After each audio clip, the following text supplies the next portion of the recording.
வணக்கம் சவுக்கு மீடியா நேயர்களே. இன்று அரசியல் அட்டையில் தமிழ்நாட்டில் நடந்த முக்கியமான அரசியல் மற்றும் சமூக நிகழ்வுகளை பற்றி விவாதிக்க இருக்கிறோம். வாருங்கள். சார் வணக்கம். சார் வணக்கம் மாலதி. வணக்கம் நிதிஷ்.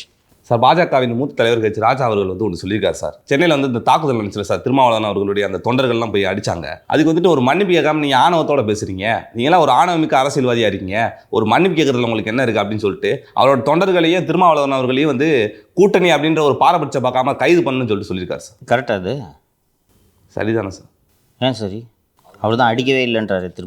அவர் முன்னிலையான சார் தாக்குதல் நடந்திருக்கு. ரொம்ப நாளாகவே எனக்கு திருமாவளவன் தாழ்வு மனப்பான்மையில் வருத்தப்படுகிறாரோ என்ற சந்தேகம் எனக்கு இருந்தது. இப்போதல்ல, எப்போதுமே திருமாவளவன் தன்னை வேறு யாரோடனாவது ஒப்பிட்டு கொண்டே இருப்பார் தொடர்ந்து. விக்கிரவாண்டியில் விஜய் தனது முதல் அரசியல் மாநாட்டை நடத்திய பிறகு திருமாவளவன் தான் விஜய் மீது முதல் கொடூர தாக்குதலை தொடுத்தது. நான் எவ்வளோ கஷ்டப்பட்டு கள்ளக்குறிச்சியில் மது ஒழிப்புக்காக ஒரு மாநாட்டை கூட்டினேன், அதை எந்த பத்திரிகையாவது எழுதுறானா? சினிமா நடிகர் ஒரு நிகழ்ச்சியை ஏற்பாடு செய்கிறார், அது எல்லா பத்திரிகையும் எழுதுது. நம்ம பழைய ஆஃபீஸில் இருந்தோம், நான் பேசினேன் என்று நினைக்கிறேன். அப்போது தான் அந்த நிகழ்ச்சியில் அவர் தன்னை ஒரு நடிகரோடு ஒப்பிடுவதே தவறு என்று நான் அப்போது பேசியிருந்தேன். திருமாவளவன் ஒரு ஸ்காலராக நான் பார்க்குறேன். அவர் ஒரு கிரிமினாலஜி படித்தவர், டாக்டரேட் வாங்கினவர். அது மட்டும் இல்லாமல் ஒடுக்கப்பட்ட சமூகத்திலிருந்து முகிழ்த்தெழுந்த ஒரு மாபெரும் தலைவராக நான் திருமாவளவனை பார்த்து கொண்டு இருந்தேன். ஏன்னா அந்த ஏகப்பட்ட தலித் இயக்கங்கள் ஒரு பல ஆண்டுகளாக தமிழ்நாட்டில் இருக்கின்றன. ஆனால் அந்த தலித் இயக்கங்களின் தலைவர்களுடைய அதிகபட்ச இலக்கு தங்களுக்கு ஒரு எம்எல்ஏ அல்லது எம்பி சீட்டு வாங்குவதோடு முடிந்துவிடும். சமூகத்தை முன்னேற்றுவது என்பதை எந்த தலித் தலைவர்களும், நான் எல்லா தலைவர்களையும் சேர்த்து சொல்கிறேன், இருந்ததாக எனக்கு ஞாபகம் இல்லை. ஆனால் திருமாவளவன் அந்த சமூகத்துக்கு அதிகாரம், கடைசி மனிதனுக்கும் அதிகாரம் என்ற முழக்கத்தை வைத்து கொண்டு அவர் முன்னேறினார். அவர்தான் அடுத்த கட்டத்திற்கு தலித் இயக்கங்களை எடுத்து செல்கிறார் என்று நான் பார்த்தேன். அவர் தான் எனக்கு தெரிஞ்சு முதல் முறையாக ஒரு திராவிட கட்சியிடம் 10 சீட்டுகள் பெற்ற ஒரு தலித் இயக்கம் விடுதலை சிறுத்தைகள் மட்டும்தான். அதுக்கு முன்னாடி இந்த புரட்சி பாரதம் நிறைய இயக்கங்கள் இருந்திருக்கு, 1 சீட்டு 2 சீட்டு, அதுக்கு மேலே கொடுக்க மாட்டாங்க. அதனால் நான் ஒரு நம்பிக்கைக்குரிய தலைவராக பார்த்தேன். எனக்கு அதுவே உறுத்தலாக இருந்துச்சு. விக்கிரவாண்டி மாநாட்டில் நீ எதையும் போய் ஒப்பிட்டுறீங்க? நீங்கள் அடிமட்டத்திலேருந்து சிம்போசியத்துக்கு போடுறதுக்கு காலில் ஷூ இல்லாமல் ரூம்மேட்டோட ஷூவை கடன் வாங்கி போட்டுக்கிட்டு சிம்போசியம் அட்டன் பண்ணி அரசு தடயவியல் துறையில் ஊழியராக சேர்ந்து அங்கிருந்து இயக்கம் கண்டு இன்றைக்கி ஒரு பெரும் தலைவராக உயர்ந்திருக்கிறீர்கள். அப்படி உயர்ந்த நீங்கள் ஒரு சினிமா நடிகரோடு உங்களை ஒப்பிட்டு கொள்வதே தவறு என்று நான் பார்த்தேன். அதற்கு பிறகு தொடர்ந்து அவர் இந்த வேலையை தான் செஞ்சுக்கிட்டு இருக்காரு. 2 நாட்களுக்கு முன்பு இந்த தாக்குதல் சம்பவம் தொடர்பாக அவரே ஒரு சுயவிளக்க வீடியோவை போட்டிருந்தார். அடிக்கவே இல்லைன்னு சொல்லியிருந்தார். பார்த்தீங்களா? அடிக்கவே இல்லை. அவர் தள்ளுறப்ப தான் கைப்பற்று தள் போன்னு சொன்னாங்க. அவர் தான் முறைச்சிக்கிட்டே இருந்தார். கையை ஆட்டி ஆட்டி கொண்டு வந்தார், கையை ஆட்டி ஆட்டி பேசினார் அப்படின்னு சொன்னார். நேற்று காலையில் என் மீது தாக்குதல் நடத்த சங் பரிவார அமைப்புகளின் சதி என்று ஒரு உருட்டினார். என்ன சங் பரிவார அமைப்பு? அதுவும் RSS சங் பரிவார அமைப்புகளோட சதியாம். என்ன மோகன் பகவத் இங்கே நாக்பூர்லேருந்து இங்கே ஸ்கூட்டி எடுத்துன்னு ஆக்டிவாவில் திருமாவளவன் வண்டி இடிக்கிறதுக்கு வந்தார். அதுவும் இவர் தாக்குதல் பண்ணணும்னு முடிவு பண்ணிட்டா எப்பவும் திருமாவளவன் கூட ஒரு 10 பேர் இருப்பாங்கன்றது தெரியும். எவனாவது ஒருத்தர் ஸ்கூட்டரில் வருவானாடா? இல்லை, காரை தாக்குதல் நடந்ததுக்கு ஸ்கூட்டியில் வருவானா? கார் தான் போய் ஸ்கூட்டியை இடிக்குது. அது என்னென்னா எல்லாருக்கும் தெரியுமா? எல்லாருக்கும் நடக்கிறதுமா. வரிசையாக 2-3 ஸ்பீட் பிரேக்கர் இருக்கும் அங்கே அந்த பார் கவுன்சில் எதிர்க்கு. என்னென்னா அந்த வாழ்க்கைங்க போயிட்டு இருப்பாங்க. ஸோ நீங்கள் அங்கே வேகமாக போகக்கூடாதுக்கா இருக்கும். அந்த ஸ்பீட் பிரேக்கரை ஏற்றி நிறுத்தும் போது அப்படி லைட்டாக ஒரு இன்ச்சு இடிக்குது. சாதாரண விஷயம். நான் அன்றைக்கே சொன்னேன். அது போல் லேசாகிடுச்சோன்னா திரும்பி யார் இன்னும் முறைக்கிறான். அந்த தாக்குதலுக்கு ஆளானவரின் சகோதரியும் பேசுனாங்க. ஒன்றும் இல்லைங்க, இடித்தாங்க, யாருன்னு ஒரு பார்க்குறாரு. பார்த்தோன்னே இவர் தான் தலைவர்னு சொல்லிட்டு போகலான்னு போனார். வீடியோவை நம்ம எல்லாருமே பார்த்தோம். அவன் பிடிச்ச அந்த ஆக்டிவாவை பிடிச்சி தள்ளிட்டு ஒருத்தன் அடிக்க ஆரம்பிக்கிறான். எல்லாரும் அடிக்கிறாங்க. போலீஸ் அவரை பிடிச்சிக்கிட்டு போய் அவரை காப்பாற்றணுன்றதுக்காக பார் கவுன்சில் உள்ளே போய் அவர் பேட்டியில் சொல்கிறார், பார் கவுன்சில் உள்ளே போய் அடிச்சிருக்காங்கப்பா. போலீஸ் முன்னாடி அடிக்கிறாங்க. போலீஸ் தான் காப்பாற்றி கூட்டு போகிறாங்க. போலீஸ் முன்னாடி பார் கவுன்சில் உள்ளே போய் அடிக்கிறாங்க. திரும்ப அவர்கள் பேசும்போதே சொல்கிறாரு, சார் முறைச்சாருன்னு தான் சொல்கிறாரு. இப்போ வரைக்கும் அந்த நபர் கை ஓங்கினார்ன்ற விவகாரத்தை இவங்க கூட சொல்லலை. அப்புறம் RSS சங் பரிவார அமைப்புகளின் சதி அப்படின்னு. பிறகு திருமாவளவனுக்கு உயிருக்கு ஆபத்து, Z+ செக்யூரிட்டி வேணும்னு சொல்லிட்டு தமிழ்நாடு பூரா நேற்று விடுதலை சிறுத்தைகள் ஆர்ப்பாட்டம், பல இடங்களில் போக்குவரத்து நெரிசல். அதற்கு பிறகு நேற்று செங்கல்பட்டில் நடந்த ஒரு நிகழ்ச்சியில் பேசும்போது 2 நாளைக்கு முன்னாடி போட்ட விளக்க வீடியோவில் கையை ஓங்கி ஆட்டி ஆட்டி பேசினார். அவரை தடுத்து அனுப்புனாங்க, யாரையும் அடிக்கலைன்னு சொல்லிட்டு இருந்தார். நேற்று ஒரு செங்கல்பட்டு நிகழ்ச்சியில் பேசும்போது அவனோட ஆணவத்துக்கு தான் அடி, அந்த அடி கூட சரியாக விடலை, இன்னும் சேர்த்து அடிச்சிருக்கணும். முறைச்சதுக்கு தான் அடியை தவிர அவன் என்ன சாதினுங்கிறது தெரிஞ்ச அடி இல்லை.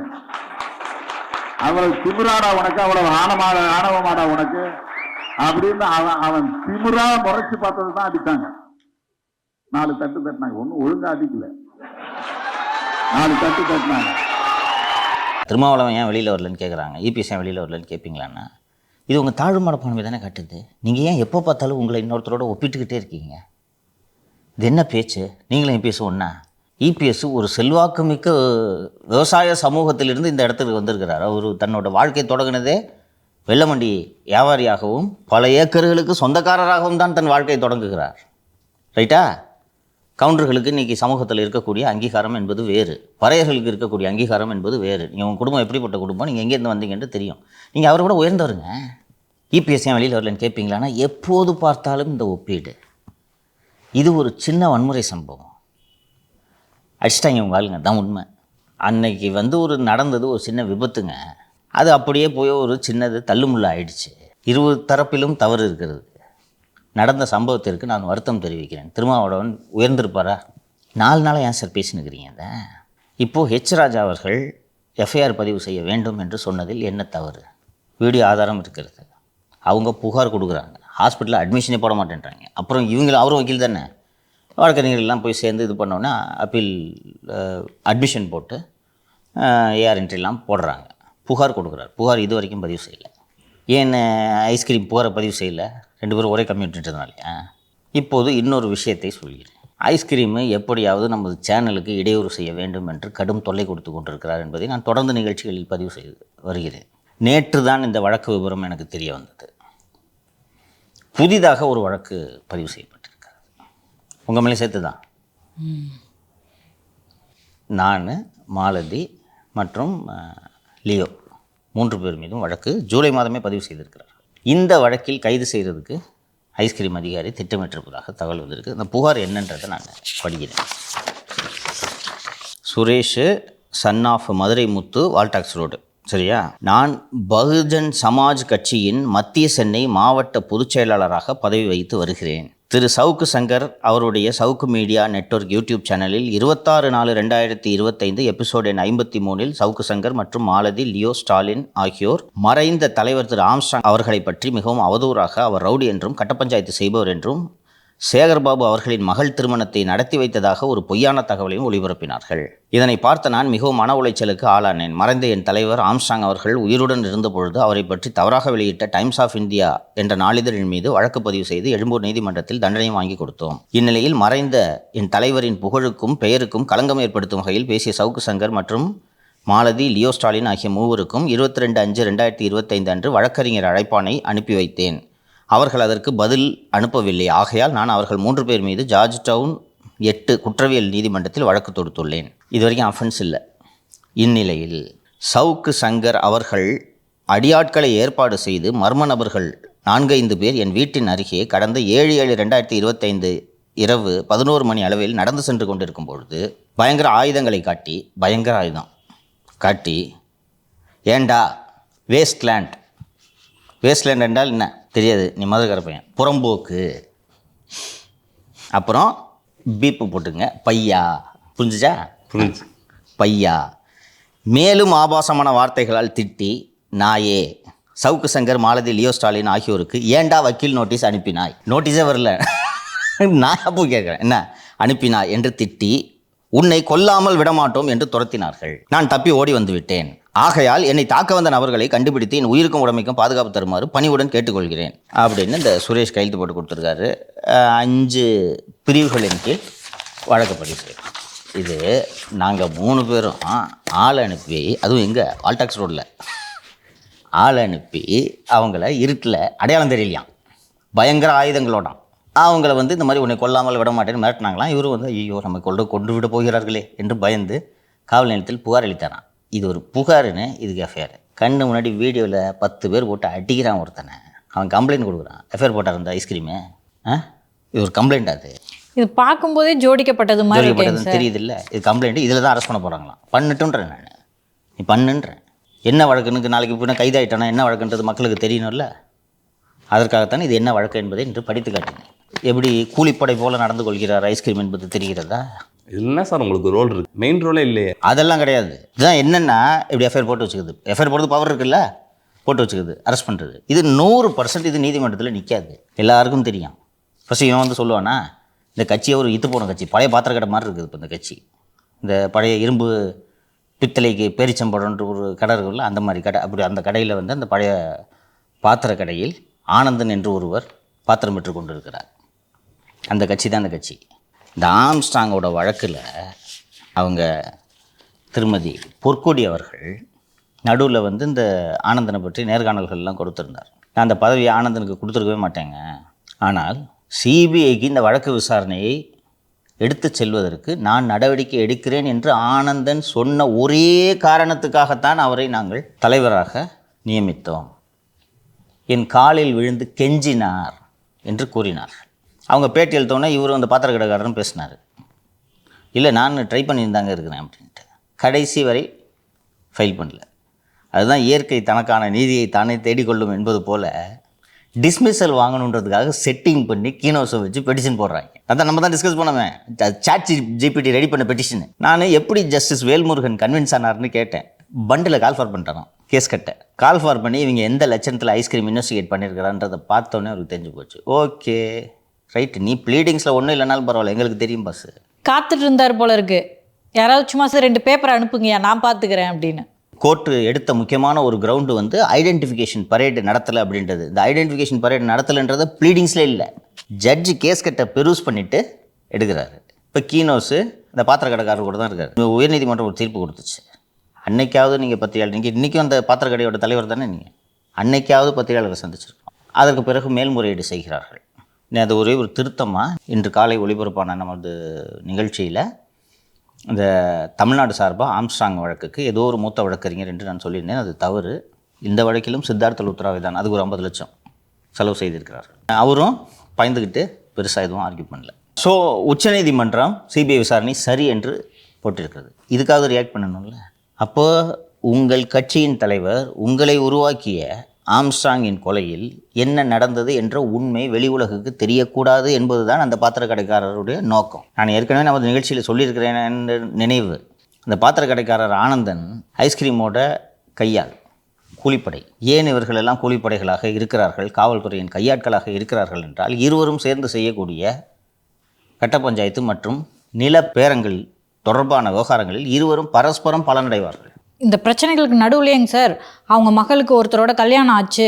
அதாவது திரு ஆனந்தனுடைய மருமகனே பேசி இருந்தாரு, என்ன வந்து கொல்லாம திரு ஆம்ஸ்ட்ராங் தான் காப்பாத்திட்டு இருந்தாரு அப்படின்ற விவகாரங்கள்லாம் சொல்லியிருந்தார். இப்போ அதன் அடிப்படையில் கைது பண்ணணும்னா திரு ஆனந்தனை கைது பண்ணலாம்ல. அந்த கட்சி அந்த பாத்திர கடையை சேர்ந்த அந்த சுரேஷ் என்பவர் தான் மத்திய சென்னையோட பொதுச் செயலாளர். அவரை வச்சு தான் இந்த கம்ப்ளைண்ட்.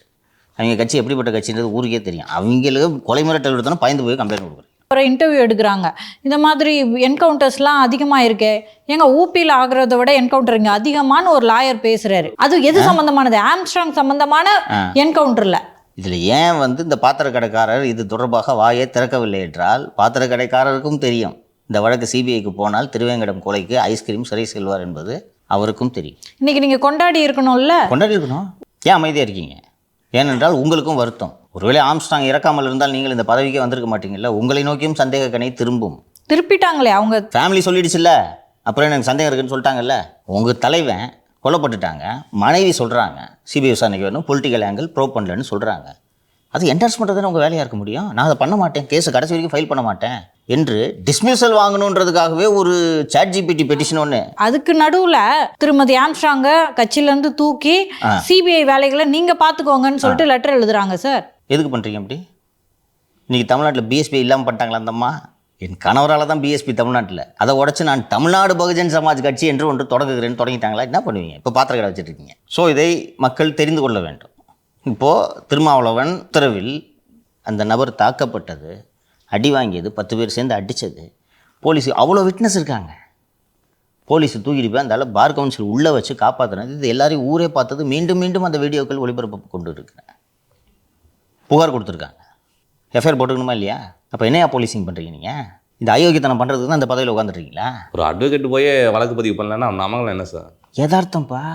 ஏன்பா அவ்வளோ தூரம் ஊரே பார்த்து ஒரு கூடுதலாக இன்னொரு செய்தி. இந்த வீடியோ பாலிமர் செய்தியில் தான் ஒளிபரப்பாகிறது.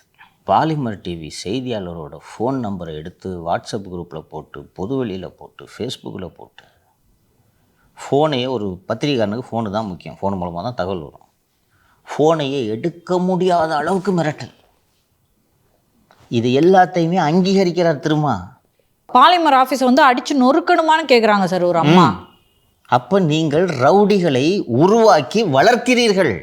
இதிலேருந்துலாம் இந்த சமூகத்தை மீட்டு கூட்டிட்டு வர வேலையை திரும்ப செய்வார்னு நான் நினச்சேன். ஏன் வந்து அதிகமான வழக்குகளில் கைதாகி சிறையில் இருக்கும் நபர்களில் தாழ்த்தப்பட்ட ஒடுக்கப்பட்ட சமூகத்தினர் அதிகம் இருக்கிறார்கள் என்றால் அவர்கள் கல்வி கற்பதில்லை, முன்னேறுவதில்லை, இந்த குற்றச்செயல்களில் ஈடுபடுவது எளிதாக இருக்கிறது. அதனால் அவர்கள் குற்ற வழக்குகளில் மாட்டி பெரும்பாலும் அந்த எத்தனை பிராமின் உள்ளே இருக்கான்ப்பா அடிதடி வழக்கில், எத்தனை செட்டியார் கஞ்சா கடத்தல் கேஸில் உள்ளே இருக்கான். அதனால் விளிம்பு நிலை மக்கள், ஒடுக்கப்பட்ட மக்கள் தான் அங்கே இருக்கிறார்கள். அவன் கண்ணு முன்னாடி ரவுடித்தனம் பண்ணுறான், நீங்கள் அதை அங்கீகரித்து சரியாக அடிக்கலைன்னு நீங்கள் சொல்கிறீங்கன்னா அவனை திருப்பி போய் அதை பண்ண சொல்கிறதுக்கு தானே நீங்கள் தூண்டுறீங்க. முறைச்சதால தான் அடிச்சோன்னு சொல்றாங்க சார். சரி, சரியா அடிக்கலன்றாருமா, முறைச்சார்னு கூட வைங்க சார். அடிக்கிறதுக்கான உரிமையை இன்னொரு மனிதனுக்கு சட்டம் கொடுத்துருக்கா? நீங்கள் போய் கம்ப்ளைண்ட் கொடுங்க. இப்போ நீங்கள் சொல்கிறீங்கல்ல ஆர்எஸ்எஸ் சங் பரிவாரத்தின் அமைப்புன்னு, சார் மோகன் பகவத் தான் சார் மாறு வயசில் ஸ்கூட்டரில் வந்திருக்கான்னு போய் கம்ப்ளைண்ட் கொடுங்க. வண்டி இருக்குல்ல, நம்பர் இருக்கிறதுக்கு ஆக்டிவ் நம்பர் நோட் பண்ணிட்டு, சார் மோகன் பகவத் ஆள் சார், மனித வெடிகுண்டா இருப்பார் சார், செக் பண்ணுங்க சார்னு சொல்லுங்கள். இதை விட்டுட்டு அடித்து அந்த ரவுடித்தனத்தை நீங்கள் நியாயப்படுத்துறீங்கன்னா, திருமாவளவன் ஒரு விஷயத்தை புரிந்து கொள்ள வேண்டும். வெளிப்படையாக சொல்ல மாட்டார்கள். பொது சமூகம் வெளிப்படையாக இதை சொல்லாது, பதிவு செய்யாது. ஏன்னா செஞ்சாங்கன்னா பிடிச்சி நீங்கள் பிசிஆர்ல உள்ள வைப்பீங்க. ஆனால் மனதுக்குள் உங்களை வெறுப்பார்கள் என்பதை திருமாவளவன் புரிந்து கொள்ள வேண்டும். மனதார வெறுப்பாங்க, பேச முடியாது. நீ தான் இந்த வேலையை பண்ணுறேன்னா உன்னை என்னால் திட்ட முடியாது, என்ன திட்டினே நீ கம்ப்ளைண்ட் கொடுத்துருவேன் பிசிஆர் ஆக்டில், நமக்கு எதுக்கு பிரச்சனைன்ட்டு இருப்பேன். ஆனால் நான் வெறுப்பேனா மாட்டேன் அவங்கள. இதை திருமாவளவன் புரிந்து கொள்வார் என்ற நம்பிக்கை எனக்கு இல்லை. நான் சொல்லிட்டேன். அவர் ஒரு ஸ்காலராக பார்த்தேன் நான். ஆனால் அவர் அப்படி இல்லை. ஒரு வாரமாக இந்த சின்ன அடிதடி சம்பவத்தை ஒரு வாரமாக என்ன செங்கல்பட்டில் மேடையில் பேசுகிற விஷயமாயிடுது. ஒரு அவ்வளோதான், புரியுதா? இல்லைன்னா இப்படி அறிவாலயத்தின் சொம்பு தூக்கியாக திருமாவளவன் மாறியிருக்க மாட்டார். காலம் அவரை வைக்க வேண்டிய இடத்தில் வைக்கும், அவ்வளோதான். ஹெச் ராஜா அவர்களே சொல்லியிருக்காங்க சார், இவ்வளோ நாள் வந்து விசிக தொண்டர்கள் தான் இப்படி ரவுடித்தனம் பண்ணிட்டு இருந்தாங்க, இப்போ திருமாவளவன் அவர்களே பண்ண ஆரம்பிச்சிட்டாரு. நான் சொன்னது வந்துருச்சா? ஒரு வரியில் 2 பக்கமும் தவறு இருக்குங்க, பெருசு பண்ணாதீங்க, விடுங்க, நான் வருத்தத்தை தெரிவிக்கிறேன், முடிஞ்சு போச்சா? ஹெச் ராஜா நீங்கள் வாய் திறக்க முடியுமா? இப்படி தான் போகும் அது. ஏன்னா ஏர்போர்ட் மூர்த்தி விவகாரத்துலேயும் நீங்கள் தான் வெற்றியாளர்கள், இந்த இன்ஸ்டன்ட்லேயும் நீங்கள் தான் வெற்றியாளர்கள். ஏன்னா பாதிக்கப்பட்டவங்க தான் இன்றைக்கி ஜெயிலில் இருக்காங்கன்னு. ஊரை இந்த ஒரு பிரமுகரை செருப்பை கட்டி அடிக்க போயிட்டு அந்தாலும் பதில் கடிச்சானோன்னா அந்தாலும் இன்றைக்கி நீங்கள் உங்கள் செல்வாக்கை பயன்படுத்தி குண்டாஸில் போட்டு உள்ளே வைக்கிறீங்க. 1 மாதத்துக்கு மேலே வரலையேங்க சார். குண்டாஸ்மா எப்படிமா சீக்கிரம் வர முடியும்? 8 மாதம் ஆகிடுமாங்க சார். எலெக்ஷன் நெருங்க வருவாரா?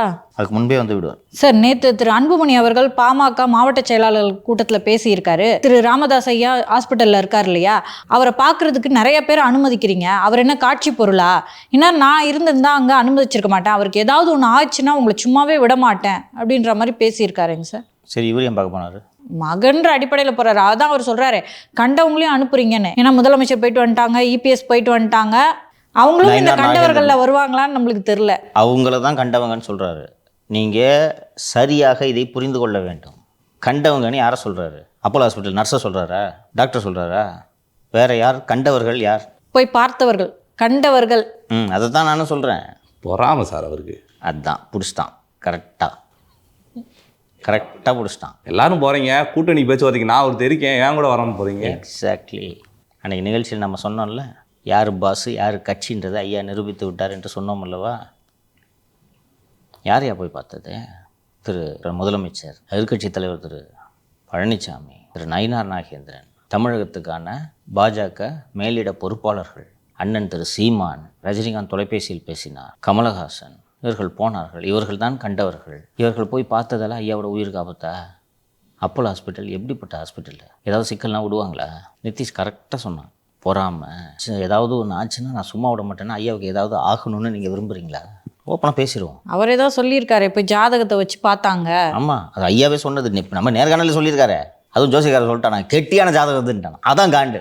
ஐயோ ஐயா வேற வெளியே வந்துட்டு நான் உறுதியோடு இருப்பேன்றாரு. ஆமாம், ஐயா கிட்ட பேசினேன் நான் தொலைபேசியில். ஐயா இல்லையா, நிறைய விசிட்டர்ஸ் வந்துட்டு இருந்தாங்க, அதான் பார்க்க முடியல. நான் ஒன்றும் இல்லைப்பா, நல்லா இருக்கேன்ப்பா. நானே ஒரு 10-12 வருஷம் முன்னாடி பைபாஸ் பண்ணியிருந்தேன்ப்பா. ஆன்ஜியோ பண்ணால் எதுவும் பிளாக் இருக்கான்னு தெரியும், ஓகேவா? ஏன்னா உங்களுக்கு ஏஜ் சுகர் இருக்கு ஐயாவுக்கு. சரியா? எனக்கு மாதிரியே ஹார்ட் அட்டாக் வந்தால் கூட இந்த சுகர் இருக்கவங்களுக்கு சிக்கல் வலியும் தெரியாது, எதுவுமே தெரியாது, சாதாரணமாக இருப்பேன், பொசுக்குன்னு செத்துருவேன். அதனால ஐயாவுக்கு இந்த விவரம்லாம் தெரியும். கரெக்டாக எடுப்பார் மாத்திரையெல்லாம், ஃபுட்டு கரெக்டாக எடுப்பார். நம்ம நேர்காணலுக்கு போனப்போ கரெக்டாக மாத்திரை சாப்பிடுவார் பார்த்துருக்கியா? 6 மணிக்கெலாம் சாப்பிட்டு 7 மணிக்கு டின்னர் முடிச்சிடுவார். 7 மணிக்கு முன்னாடியே முடிச்சிடுவார் டின்னரை. கரெக்டாக மெயின்டைன் பண்ணுறார். அப்படி மெயின்டைன் பண்ணுறதுனால தான் 85 வயதில் உறுதியாக இருக்கிறார். ஸோ நேற்று அன்புமணி இப்படி பேசுவதற்கான தேவை என்ன? ஐயாவுக்கு ஏதாவது ஆச்சுன்னா சும்மா விட மாட்டேன்னா என்ன ஆக போகுது? ஐயாவுக்கு கூட யார் இருக்குது? கூட பிறந்த அக்கா தானே இருக்கு. இன்னொன்று ஐயாவே கான்சியஸாக தானே சார் இருக்காரு. என்ன ஐயா வந்து நினைவு தெரியாமல் இருக்கிறாரா? யாராவது ஐயா நினைவு தெரியாமல் இருக்கும்போது விரல் எடுத்து ரேகை வச்சு சொத்தை எழுதி வாங்குறதுக்கு நல்லா தானே இருக்காரு. பேட்டி எழுகிறாரையா, கட்சி நடத்துகிறாரையா, அவர் கட்சியை நிர்வாகிகள் போடுறாரையா. வயசான காலத்தில் ஐயாவை கஷ்டப்படுத்தக்கூடாதுன்னு நீங்கள் நினச்சிங்கன்னா ஐயா சொல்வது போல் தொண்டராக இருப்பதில் உங்களுக்கு என்ன பிரச்சனை? என்ன சொல்கிறார் உங்கள்கிட்ட? செயல் தலைவராக இருந்தானே சொல்கிறாரு. அது நீங்கள் ஃபஸ்ட்டு ஒழுங்காக செயல்பட்டு இருந்தீங்கன்னா அப்படி சொல்லியிருக்கவே மாட்டார். இன்றைக்கி தானே நீங்கள் வேக வேகமாக நிகழ்ச்சி நடத்துகிறீங்க, கூட்டம் நடத்துகிறீங்க. செயல்படுறாரு, ஐயாவுக்கு எதிராக செயல்படுறாரு. அவர் கேட்ட செயல்பாடு இது இல்லையே. பாட்டாளி மக்கள் கட்சியின் இளைஞர் அணி செயலாளராக ஐயா திரு ஜி.கே. மணி அவர்களின் மகன் ஜி.கே.எம். குமரனை ஏற்கனவே ஐயா நியமித்தது தான், அதில் தான் பஞ்சாயத்து ஆரம்பிச்சது. குமரனை நியமித்திருக்கிறார்கள். நீங்கள் ஏன் நேற்று கணேஷ்குமார் என்பவரை இளைஞர் அணி செயலாளராக நீங்களே நியமிக்கிறீர்கள்? இதுதானே ஐயாவின் உடலை வருத்தம். ஐயாவுக்கு ஏதாவது ஒன்றுன்னா சும்மா விட மாட்டேன்னு நீ இப்படி பண்ணுறதா ஐயாவுக்கு ஏதாவது ஒன்று ஆகும். இன்றைக்கி தேவை ஐயாவுக்கு மனசு நிம்மதி தானேப்பா எல்லாத்தையும் விட. உண்மையாக அக்கறையாக இருக்க மகன் தானே. உங்களை என்ன வந்து உங்கள் குடும்பத்தை விட்டு தனியாக விலகிவான்னு சொல்கிறாங்களா? நீ வாங்கி வச்சுருக்க இந்த ஈசிஆர்லேயும் ஏற்காடுலேயும் வாங்கி வச்சுருக்க அந்த சொத்தெல்லாம் எனக்கு எழுதி கொடுன்னு கேட்குறாரு ஐயா. இல்லை வேறு ஏதாவது ரொம்ப உங்களது எதிர்காலத்தை பாதிக்கக்கூடிய வகையில் என்ன சொல்கிறார்? இந்த தேர்தல் வரைக்கும் அமைதியாக இருந்தானே ஆரம்பித்தார். அப்போ அமைதியாக இருக்க முடியாது உங்களுக்கு. ஐயாவை தலையணை எடுத்து அமுத்தி கொல்லுங்கன்னு ஒருத்தன் எழுதுகிறான் பாட்டாளி மக்கள் கட்சியில், இந்த அன்புமணி டீமு. அவனுக்கு நிர்வாகி பதவி போடுறாருமா அன்புமணி. இதை கடைசியாக மருத்துவமனை செல்வதற்கு முன்பான அந்த நேர்காணலில் ஐயா சொல்கிறாரு, என்னை கொல்லணும்னு ஒருத்தன் எழுதுகிறான், அவனை கூப்பிட்டு பதவி கொடுத்தா என்ன அர்த்தம்னு கேட்குறாரு. எவ்வளோ பெரிய சீனு, எவ்வளோ பெரிய ஆக்டிங் இது. ஐயாவுக்கு ஏதாவது ஒன்று ஆச்சுன்னா அவ்வளோதான், கூட இருக்கவங்களாம் பயந்து ஓடணும். ஐயோ இப்படி சொல்லிட்டாரு, ஐயாவுக்கு வேறு வயசாயிடுச்சு, ஏதாவது ஒன்று ஆச்சுன்னா பழி நம்ம மேலே வந்துடும் அப்படின்னு கூட இருக்கவங்க ஐயா எக்கடு கட்டாது போங்கய்யா அப்படின்னு விட்டுட்டு ஓடணும். இதானே உங்கள் நோக்கம்? என்ன ஆகிடும் ஐயாவுக்கு? ஐயா சொல்கிறாருல, நான் தெம்பர் நீச்சல் அடிக்கிறாரியா 85 வயசில். தான் வந்து பார்த்தியா 2 வாட்டி பார்த்தியா எப்படி இருக்காரு? நல்லா இருக்கா?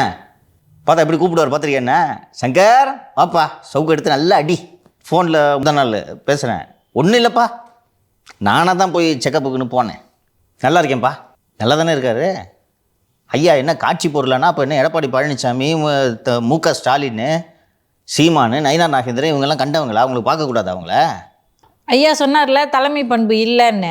தெரிஞ்சு போச்சா? கரெக்டாக பிடிச்சிங்க நீங்கள். தெரிஞ்சு போச்சா? பேசலாமா இப்படி? யாரையா சொல்கிற நீ கண்டவங்கன்னு? கண்டவங்கன்னு சொல்லிட்டு இப்போ உன்னை மதிப்பாங்களா? எடப்பாடி பழனிசாமி உன்னை மதிச்சு கூட்டணி பேச்சு நடத்துகிற ஐயா கிட்ட பேசுகிறோம், உங்ககிட்ட பேசுவாரா? சொல்லாமா? ஒரு வார்த்தை விடுக்கிறோமே, கண்டவங்கன்னு சொன்னால் இவங்கெல்லாம் எப்படி புரிஞ்சுக்குவாங்க? ஐயா என்ன எக்ஸிபிஷனா? அப்போ பார்த்தவங்களாம் என்ன நினைப்பான்? கூட இருக்கவங்க சொல்கிறாங்க, அன்புமணி போய் பார்த்து பத்திரிகைக்கு செய்தியை கொடுக்கலன்னா யாருக்குமே தெரிஞ்சிருக்காது. ஐயா யாருக்கும் தெரியப்படுத்தும் விரும்பலை. அன்புமணி இதெல்லாம் வக்கனையாக சொல்கிறாரு, என்ன ஒரு சாதாரண செக்கப்பு தானேன்ட்டு ஐயாவும் இவராக போய் விரும்பி ஒரு ஆன்ஜியோ பண்ணுங்கள் பிளாக்கு இருக்கான்னு பார்க்கணும் அப்படின்ட்டு மருத்துவர்கள்ட்ட கேட்குறாரு. அவர் வாங்க ஐயா பண்ணிக்கிறாங்க அப்படின்னு சொன்னோன்னே இவர் தான் நியூஸ் ஆக்குறாரு. போய் ஃபஸ்ட்டு டெஸ்ட்டுக்கு முதல் நாள் ஆன்ஜியோ பண்ணுறதுக்கு முதல் நாள் அப்சர்வேஷனில் வைக்கிறாங்க.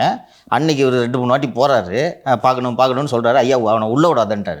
சொன்ன உடனே ஐயா ஐசியூக்கு போன உடனே இவர் இப்போ போய் பார்க்க போகிறேன்னு போயிட்டு இவர் தான் நியூஸ் விடுறாரு.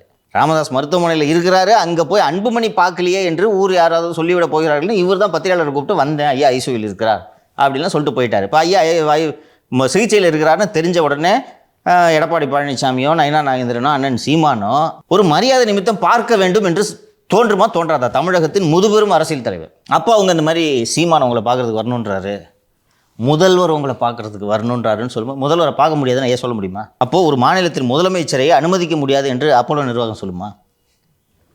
இப்போ இதில் என்ன தவறு? அப்போ இந்த நிகழ்வை நீங்கள் ஐயா என்ன எக்ஸிபிஷனானு பேசுகிறீங்கன்னா உங்களோட அரசியல் அறிவு எந்த அளவுக்கு இருக்கிறது? இதனால தான் இந்த அளவுக்கு ஒரு தலைமை பண்பு இல்லாத ஒரு நபரை தலைமை பீடத்தில் ஏற்றி வைத்து விட்டோம், இனி நீ எந்த ஜென்மத்துக்கும் நீ இந்த தலைமை பதவிக்கு வரக்கூடாது ஓடுன்ட்டார். அவர் மீண்டும் இதை வெளிப்படுத்திட்டு இருக்காரு. மைக்கை வச்சுட்டு அப்படியே உருக்கமாக ஐயாவுக்கு ஏதாவது சும்மா விட மாட்டேன்னு பேசணுன்னு, சி இப்படிப்பட்ட ஒரு மகன் அப்படின்னு நம்மளாம் நினச்சிருவோமா? தெரியாது. எங்கள் அப்பாவை தலகானையை வச்சு அழுத்தி கொல்லுன்னுட்டு நீ எழுதுறீ, என்னடா உனக்கு வேலை போட வெளிலன்ட்டு சொல்லணுமா வேணாமாம்மா ஒரு நிர்வாகியை? இந்த கோவம் அங்கே வந்திருக்கணும்ல. 1000 தான் இருந்தாலும் எங்கள் 2 பேருக்குள்ள சண்டை இருக்கும். எங்கள் அப்பா தலையணை வச்சு கொல்லணும்னு ஃபேஸ்புக்கில் எழுதுற நீ போடவில்லை. உங்க பல்ஸ் பிடிச்சி உங்களுக்கு எது பிடிக்குதோ அதை எழுதுறாருன்னு நம்ம புரிஞ்சுக்கலாமா? அதனால தானே எழுதுறேன். அவருக்கு என்ன அந்த எழுதின பையனுக்கு என்ன பெரியவரை கொல்லணும்னு ஆசையா? இப்படி ஒன்று போட்டு ஒரு ஐட்டத்தை போட்டு விட்டோன்னா பிடிக்கும். அண்ட் நீங்கள் நடத்திய நிகழ்வில் பக்கத்தில் இருந்த கோவிலுக்கு சென்று ஐயாவுக்கு நல்ல புத்தி கொடுன்னு 10 பேர் ப்ரேயர் பண்ணிவிட்டு அதை வீடியோ எடுத்து எதுக்கு விட்றான்? உங்களுக்கு பிடிக்கும்னு நீங்களே அதை ரசிக்கிறீங்க. எங்கள் அப்பா தெளிவாக இருக்காரு, அவருக்கு நல்ல புத்தி கொடுன்னு ஏன் முன்னாடியே நீ வந்து சாமிக்கிட்ட வேண்டி அந்த வீடியோ வேறு எடுக்கிறியா அப்படின்னு நீ அவங்க மேலே நடவடிக்கை எடுத்தால் அடுத்து ஒருத்தன் செய்வானா? அப்போது சமூகத்தில் இருக்கிற எவனுக்குமே அறிவு இல்லை, மூளை இல்லை. நீங்கள் என்ன ட்ராமா போட்டாலும் நாங்கள்லாம் பார்த்துட்டு ஐயோ எப்படிப்பட்ட ஒரு மகன் என்று நினைத்து விடுவோமா? தொடர்ந்து எக்ஸ்போஸ் ஆகிட்டே போவார். ஐயா ஜெயித்துக்கிட்டே இருக்கார், தெரியுதா? ஒன்றும் இல்லை, ஹாஸ்பிட்டலுக்கு போய் படுத்து ஒரு 1 more ரவுண்டு ஐயாவுக்கு ஹூ இஸ் பிஎம் கேட்டு ப்ரூவ் பண்ணிட்டாரா? எனக்கு ரொம்ப நேற்று வருத்தம் ஆயிடுச்சு. ஐயாவுக்கு ஏதாவது ஒன்று ஆச்சுன்னா அப்படியே ரொம்ப உருக்கம். ஐயா சண்டைக்கே வரல, இவரா சண்டைக்கு போய் செவுத்துல முடி தோத்து ரிட்டர்ன் வந்துருக்காரு. இவர் கடைசியாக அவங்களது மகன் திருமணத்திற்கு அழைப்பிதழ் கொடுப்பதற்காக திரு சி.வி. சண்முகம் அவர்கள் சென்றிருக்கிறார் போல இருக்கு. கடைசி முயற்சியாக இல்லை ஒன்றா சேரணுன்னு இதை ஆரம்பிச்சிருக்காங்க. நீ வேலை பாருங்க தம்பிட்டு நான் என்கிட்ட பேசிய அதிமுக தலைவர்கிட்ட சொல்லிட்டேன், ஐயா கூட போய் கூட்டணியை பார்க்குற வேலையை பாருங்கள், இது ஒன்று சேர்றதுல இந்த ஜென்மத்தில் நடக்காது போங்கன்னு சொல்லிட்டேன். இன்றைக்கி வரைக்கும் ஐயா தான் ஹாஸ்பிட்டலில் படுத்துருக்காரு, ஆன்ஜியோவுக்கு போகிறாரு. அவனை மட்டும் உள்ளே கூடாதீங்கன்ட்டு இருக்கிறாருன்னா புரியுதா? இன்னொன்று அவர் கோபம் குறைவதற்கான வேலைகளை திரு அன்புமணி பார்க்கல. ஏம்மா இப்படி பண்ணால் என்ன அர்த்தம்? இன்னொன்று இங்கே மருத்துவமனையில் இருக்கும்போது கொஞ்சம் யோசிச்சு பாருங்கள். யுவர் இன் யுவர் 80s ஒரு chief minister, farmer chief minister வந்து பார்த்தா எவ்வளோ சந்தோஷமாக இருக்கும். இதாம்மா சந்தோஷம் உங்களுக்கு? அதையும் கெடுக்கணும்னு நினைக்கிறேன். நீ ஹாஸ்பிட்டலில் போயிட்டு 3 நாள் ஹாஸ்பிட்டல் இருந்தால் யாருமே பார்க்காம நர்ஸு டாக்டரை மட்டும் பார்த்துக்கிட்டு நீ பேன்னு கிடக்கணுன்றது தான் உங்கள் ஆசை, கரெக்டா? அவர் தன்னோட சமூக பணிக்கான பலனாக இதை உணர மாட்டாரா? BJP leaders, NTK leader, M&M leader, பிஜேபியோட நேஷ்னல் அப்சர்வரு, அப்போ நம்ம சமூகத்தில் ஒரு முக்கியமான அந்தஸ்தில் இருக்கணும் சந்தோஷப்பட மாட்டாங்களாப்பா? அதுவும் பொறுக்கல, யாருமே பார்க்காம இருக்கலான்னு திட்டம் போட்டால் இன்னும் எல்லாருமே அங்கிட்டு பார்த்துட்டு இருக்காங்க. அப்போ எனக்கு இன்னும் மறுவாதி இப்போ கூட இருக்கணும், பயமுறுத்தி விட்டால் சரியாயிடும். சொல்கிறது சைடில் எல்லா வேலையும் பார்த்துட்டு அவரை காப்பாற்றணுமா எதுவும் பண்ணக்கூடாது. உதயநிதி அவர்கள் பேசியிருக்காரு சார், ஏற்கனவே எடப்பாடின்னு ஒரு அடிமை வந்து பாஜக கிட்ட சிக்கிட்டாரு, இன்னொரு புது அடிமையை தேடி இருக்கு பாஜக, அதுக்கு வலை வீசி கொண்டு இருக்கிறது, இந்த இளைஞர்கள்லாம் கொள்கை இல்லாத ஒரு கூட்டத்தை நோக்கி போயிருக்காங்க அப்படின்னு சொல்லிட்டு பேசியிருக்காரு. பழைய அடிமை பழனிசாமி பத்தலன்னு இன்னைக்கு புது அடிமைகளையும் பாஜக வலை வீசி தேடிட்டு இருக்கு. நான் யாரை சொல்றேன்னு உங்களுக்கு தெரியும். எப்படியாவது புது அடிமைகளை மட்டும் மாட்டிட மாட்டாங்களான்னு வலை வீசி தேடிட்டு இருக்கிறாங்க. அடிமைகள் சிக்குவாங்க. உதயநிதி அவர்கள் இறங்கி வந்து தொடர் அரசியலில் ஈடுபடுவதை உள்ளபடியே நான் வரவேற்கிறேன். இன்னும் ரொம்ப ஒரு காண்டிலெல்லாம் சொல்ல, மனசார வரவேற்கிறேன். உழைங்க, அதற்காக குறைந்தபட்ச உழைப்பையாவது போடுங்கள். அரசியலில் எந்த உழைப்பையும் காட்டாமல் 21 எலெக்ஷனில் ஒரு செங்கலை மட்டும் தூக்கின்னு வந்துட்டு எம்எல்ஏ ஆகுறீங்க, மந்திரி ஆகுறீங்க, துணை முதலமைச்சர் ஆகுறீங்க. அதுக்கப்புறமாவது வேலை செய்வீங்கன்னு பார்த்தா அப்பவும் தூங்கின்னு இருக்கிறீங்க வீட்டில். நாளைக்கு நீங்கள் தான் இந்த கட்சியோட அடுத்த தலைவர், உங்களை மீறி அவனும் ஆக முடியாது தலைவராக. அப்படி இருக்கும்போது கொஞ்சமாவது உழைப்பை போடுங்க சார். பாவம் சார், இவ்வளோ உழைப்பு உழைச்சிருக்காரு எடப்பாடி பழனிசாமி அவர்கள், ஒரே போடா பால்டாயில்லாம் இதை பேசுதுன்னு சொல்லிட்டார் சார். உதயநிதி எப்போ வந்தாரு என்ன பண்ணா உங்களுக்கு நல்லாவே தெரியும். இவர் யாரு? திரு கருணாநிதி பேரன், திரு ஸ்டாலினுடைய மகன். வேற என்ன உழைப்பு இருக்குது? திமுக உழைப்பு கொடுத்திருக்காரா? இவரு பேசுறாரு, நம்மள பால்டாயெல்லாம் பேசுது, என்ன பண்றது? இந்த அளவுக்குலாம் பேச மாட்டாருங்க சார் திரு EPS. ஏம்மா நீ ஒரு முன்னாள் முதலமைச்சர்மா, இவர் ஒரு அடிமை, எடப்பாடிக்கு புதிய கால்கள் கிடைத்து விட்டன, தவழ்ந்து போனார் ஊர்ந்து போனாருன்ட்டு என்ன பேசுகிறாரே. சாதனை சொல்லி பேசுங்க, ஆட்சியில் நான் என்னோடய ஆட்சியில் நான் செஞ்ச தவறுகளை சொல்லி பேசுங்க, குறைகளை சொல்லி பேசுங்க. தவழ்ந்து போனார் ஊர்ந்து போனாருன்னு இதுவாக பேச வேண்டிய விஷயம்னு கேட்குறது கரெக்டு தானே? இன்று எடப்பாடிக்கு புதிய கால்கள் கிடைத்து விட்டனன்ட்டு பேசுகிறீங்களே, பேசலாமா நீங்கள்? நேற்று உதயநிதிக்கு வயசு 47, ஒரு 70 வயசு திமுக பஞ்சாயத்து தலைவர் யாரோ ஒருத்தர் காலில் விழுந்திருக்காருன்னு ஒரு செய்தி வந்துச்சு பார்த்தீங்கன்னா? ஆமாம் சார். உங்கள் கட்சியிலேயே கொத்தடிமை இருக்காங்க, நீங்கள் அவர் வந்து காலில் விழுவர் என்று விமர்சிக்கிறீர்கள். அவர் சொல்கிறது கரெக்டு தானே? எடப்பாடி பழனிசாமி 11 மருத்துவக் கல்லூரிகளை அதிமுக ஆட்சி காலத்தில் கட்டவில்லை, பொய் சொல்கிறாருன்னு சொல்லுங்கள். சாதனைன்னு சொல்கிறார். இந்த பாருங்கள், அவர் 11 மெடிக்கல் காலேஜ் கட்டியிருக்காருங்க, நாங்கள் 20 மெடிக்கல் காலேஜ் கட்டியிருக்கோன்னு சொல்லுங்கள். அவர் சாதனையே பண்ணலைங்க. அவர் கல்லூரி மாணவர்களுக்கு லேப்டாப் கொடுக்கலான்னு சொன்னார், நாங்கள் லேப்டாப்போடு சேர்த்து ஐபேடும் கொடுத்துருக்கோன்னு சொல்லுங்கள். இப்படி தானே நீங்கள் பேச வேணும். இது என்ன பேச்சு? அப்போ ஒரு பால்டாயில் மட்டும் தான் எடுப்பார் அவர். என்ன தப்பு? நீங்கள் தான் அந்த பொலிட்டிக்கல் டிஸ்கோர்ஸோட லெவலில் புல் டவுன் பண்ணுறது நீங்கள் தான். வயசு என்ன? எங்கே வலிக்குமா அங்கே அடிச்சிட்டாரா, எங்கே தொட்டால் ஷாக் அடிக்குமா அங்கே தொட்டிருக்காரா? அவர் காலில் விழுந்த அந்த வீடியோ பொதுவெளியில் இன்றும் பரவி கிடப்பதன் காரணமாக அவரை நீங்கள் பிலோ தி பெல்ட் அடிக்கணுன்றதுக்காக காலில் விழுந்தன்றதை நீங்கள் சொல்கிறீங்க. கால்கள் கிடைத்திருக்குன்னு. உங்களுக்கு எங்கே வலிக்குமா அடிச்சிட்டாரா? பதில் சொல்லு. வாட் இஸ் பால்டாயில்? எனக்கு பால்டாயிலுக்கு என்ன சம்மந்தம் கேளுங்க. ஏன் இப்படி சொல்கிறீர்கள் கேளுங்க. பேச முடியாதுல்ல. பால்டாயிலாம் பேசுது அப்படின்னு உதயநிதி தான் பால்டாயில்னு சொல்கிறாருன்றது எல்லாருக்கும் தெரியும். டிஎம்கே ஐடிவிங்கில் பதிலடி கொடுக்க வேண்டியதானே. யாரை பார்த்து பால்டாயில் என்கிறாய் என்று சொல்ல வேண்டியதானே. எங்களுக்கும் பால்டாயிலுக்கும் என்ன சம்பந்தம் சொல்லுங்கள், கேளுங்க. அமைதியாக இருக்கீங்க. எல்லாருக்கும் வாய் இருக்குது தம்பி, எல்லாரும் பேசுவாங்க, புரியுதா? ஒரு முன்னாள் முதலமைச்சர் உன்னை போல் அப்பாவால் இந்த பதவிக்கு வந்தவர் கிடையாது. சொன்னார் அதை. உனக்கு என்ன அடையாளம் இருக்குது? கலைஞர் பேரன் மு.க. ஸ்டாலின் மாதிரி, அதை தவிர உனக்கு வேற என்ன அடையாளம் இருக்குது? சரிதானே. என்ன அடையாளம் உனக்கு? எடப்பாடி பழனிசாமிக்கு அவரோட உழைப்பும் திறமையும் தான் அடையாளம். அவர் அண்ணன் திரு கே.பி. முனுசாமி அவர்களிடம் ஒரு நேர்காணலுக்காக சென்றிருந்த போது பேசி கொண்டிருந்த போது சொன்னார், ஈஸி கிடையாது சங்கர், அரசியல் எவ்வளோ அவமானங்களை சகிச்சுக்கணும் தெரியுமா? அதெல்லாம் சகிச்சுக்கிட்டு தான் ஜெயிச்சு வரணும். 10 தோல்வியை சந்திக்கணும். தோற்று அவமானப்பட்டு மோதி ஜெயிச்சு வந்தால் தான் அந்த பதவியோட அருமை தெரியும். என்ன கஷ்டப்படுறீங்க? அந்த எல்லா அவமானத்தையும் பட்டுட்டு வந்தாரியா? சசிகலா குடும்பத்துக்கே அடிமையாக இருந்து இன்றைக்கி அந்த குடும்பத்துலேருந்து ஒருத்தர் கூட சேர்த்துக்க மாட்டேன்னு சொல்கிற பொசிஷனுக்கு வந்திருக்காருல்ல. இது அவரது திறமையின் காரணமாக. அவர் சொல்வது போல் ஸ்டாலினோட மகனாக பிறகாமல் இருந்தால் உங்கள் திறமையும் உங்களை துணை முதலமைச்சர் ஆக்குவாங்களா? அப்போ வார்த்தைகளை அளந்து பேச வேண்டாமா? கரூர் வந்துக்கிட்டு ரிட்டர்ன் போனவர் தானே அவர். அது திருப்பி திருப்பி அட்டிக்கிறார் பற்றி அதை பிடிச்சிக்கிட்டு. இன்னொன்று, இந்த சம்பவத்தினால் யார் பொலிட்டிக்கல் மைலேஜ் அடைகிறார்களோ இல்லையோ, அதிமுக நன்றாக அடைகிறது. எல்லா பிரச்சார கூட்டத்திலையும் 41 உயிர்களுக்கு பதில் சொல்ல வேண்டும்னு ஆரம்பிச்சிடறாரியா? இறந்தவன் தமிழன் இல்லையா? தமிழனை தலைகுனியை விட மாட்டேன்றாரு. 41 பேர் செத்து போயிட்டானே, அவன் தமிழன் இல்லையான்னு கேட்குறாரு. அங்கே தலை தொங்குச்சுன்றாரு. அப்போ வந்துட்டு அவ்வளோ அவசரமாக சொல்கிறாரு. வந்துட்டு சிகிச்சையில் எத்தனை பேர் இருக்காங்க? 100 பேருக்கு மேலே சிகிச்சையில் இருக்காங்க. அவங்களுக்குலாம் ஒழுங்காக சிகிச்சை இருந்துச்சா, கொடுத்தாங்களா இல்லையா? கூட இருந்து பாருங்கள். துபாய்க்கு எதுக்கே போகிற நீ தனி விமானத்தில்? கொள்கையற்ற இளைஞர் கூட்டம் உருவாயிட்டு இருக்குன்னு சொல்கிறாருங்க சார். அது யாரை சொல்கிறாரு? அவர் விஜய் தான் சொல்கிறாரு. அதில் என்ன இருக்குது? திமுகவில் அதாவது என்னென்னா, எங்கள் கட்சிக்காரங்க பாருங்கள் எப்படி அசிங்கமாக பேசுகிறாங்க சோஷியல் மீடியாவில். உங்களுக்கு அந்த கொள்கையெல்லாம் இருக்கா என்று தான் சொல்கிறார். It is a fair criticism also. எங்களது கட்சியினரும் கொள்கை சார்ந்த போர் வீரர்கள் என்பதை நீங்கள் நிரூபியுங்கள். வெறும் ரசிக கூட்டங்கள் அல்ல. எங்களுக்கும் கொள்கை உண்டு, இவர்களும் கொள்கை சார்ந்த வீரர்கள் தான், கொள்கை பேசுவார்கள் என்பதை நிரூபியுங்கள். அது நியாயமான விமர்சனம். இன்னொன்று சார், நேற்று வீடியோவில் ஒருத்தர் கமெண்ட் போட்டிருந்தாருங்க சார். திரு விஜய் அவர்கள் சரியான அரசியல் நகர்வுகளை எடுத்து வச்சா சவுக்கு சங்கர் ஏற்றுப்பாரு, அவர் சந்தோஷம்தான் பட போகிறாரு.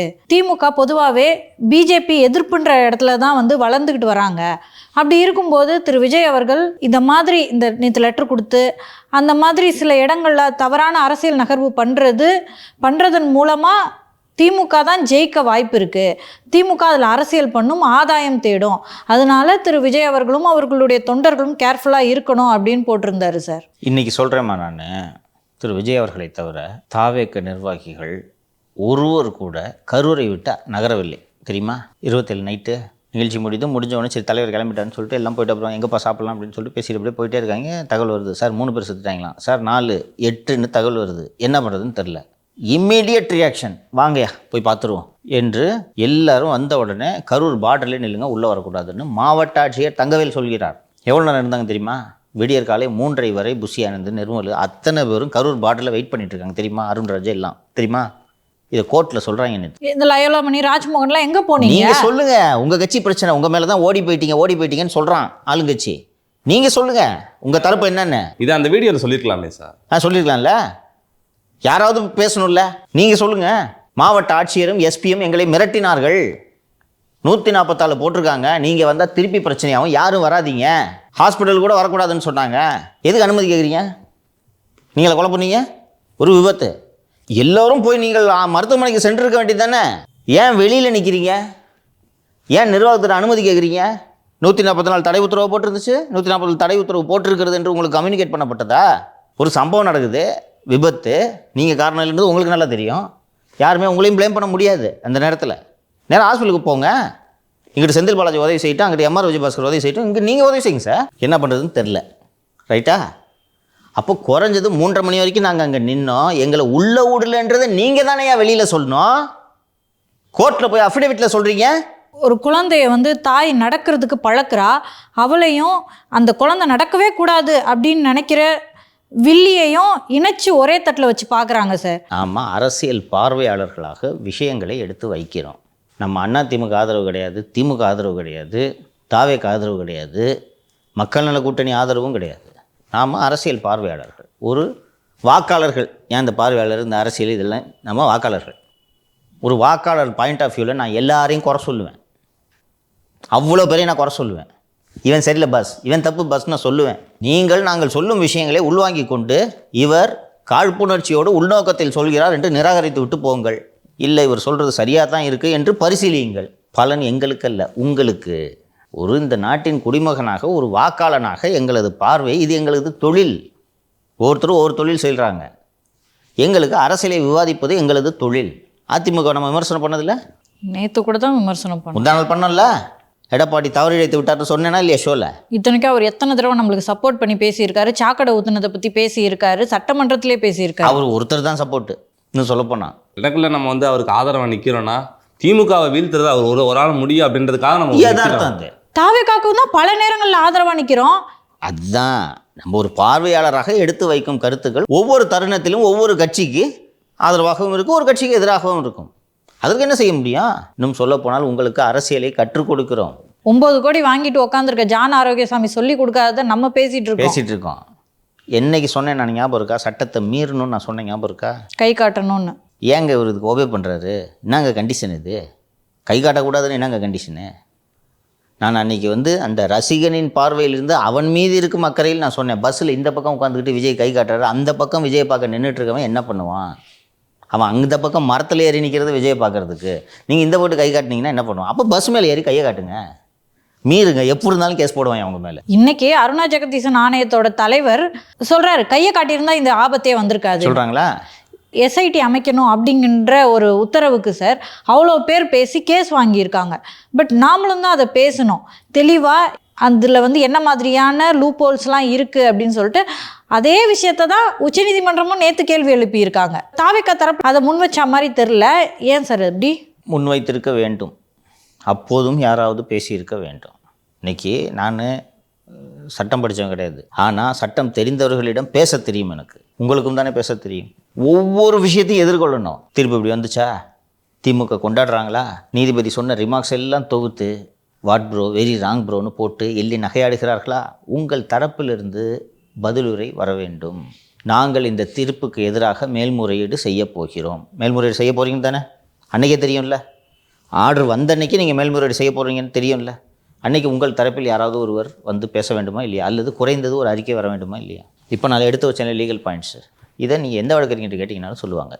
இதெல்லாம் பேசுகிறதுக்கு சுதந்திரம் இருக்குது, உரிமை இருக்குது. கோர்ட்டை பற்றி பேசக்கூடாதுலாம் இல்லை. இந்த நீதிமன்றம் இதை விசாரித்திருக்கக்கூடாது என்று நாங்கள் கருதுகிறோம். இதே மேட்டருக்கு டிவிஷன் பெஞ்சில் மேட்ரு பெண்டிங்காக இருக்குது. பிரின்சிபல் பெஞ்சில் இந்த மேட்டரை ரெப்ரசன்ட் பண்ணி மென்ஷன் பண்ணும்போது மதுரைக்கு போய் என்று பிரின்சிபல் பெஞ்சு சொல்லுது. அப்படி இருக்கும்போது வெக்கேஷனில் ஒரு பெஞ்ச் எடுத்து பெண்டிங்காக இருக்கிற மேட்டரில் ஆர்டர்ஸ் போடுறாங்க. இந்த காரணங்களின் அடிப்படையில் நாங்கள் உச்சநீதிமன்றம் செல்ல போகிறோம் என்று ஒரு மறுமொழி வந்ததா? ஒன்று, அந்த ஜட்ஜை பற்றி அவரது தாயார் திமுகவில் எம்எல்ஏவாக இருந்தவர்னு அப்படி போய் ஜட்ஜ் மேலே அட்டாக்கு உள்நோக்கம் கற்பிக்கிறீங்க, ஜட்ஜ் மேலே அட்டாக் பண்ணுறீங்க. லீகலாக பேசுறது உங்கள் சைட்லேருந்து ஒருத்தர் கூட இல்லை தானே? அதான் சொல்கிறேன், நீங்கள் கரூர் பார்டரில் 3:30 மணி வரைக்கும், விடிய காத்தால 3:30 மணி வரைக்கும் வெயிட் பண்ணோன்ற உங்கள் வாதத்தை கோர்ட்டில் தான் போய் சொல்கிறீங்க. பொது வெளியில் அரசியலில் பேச வேண்டாமா? இப்போ கோர்ட்டில் வந்ததுக்கப்புறம் கூட அவங்க தொண்டர்கள் அதை யாரும் பேசல. அரசியல் தொண்டர்கள் பேசுறதை விடுங்கம்மா. தொண்டர்கள் எதுக்கு பேசணும்? உங்கள் நிர்வாகிகள் என்ன பண்ணிட்டு இருக்கீங்க? யாராவது கட்சி சார்பாக ஒருத்தர் பேச வேண்டாமா? ஸ்போக்ஸ் பர்சன் ஒருத்தர் வேண்டாமா? யார் பேசுறது? 2 பேர் தலைமறைவு. ஒருத்தர் என்னைக்காவது ஒரு நாள் தான் பேசுவார். ராஜகுரு எல்லாத்தையும் தூண்டி விட்டுட்டு கவனுக்கு உட்காந்துக்குவார் சேஃபா. ஒருத்தர் டெல்லியில் உட்காந்துருக்காரு. ஒருத்தர் வீடியோ மட்டும்தான் போடுவார் அவங்க தலைவர். உங்கள் வேர்ஷனை யார் தான் பேசுறது?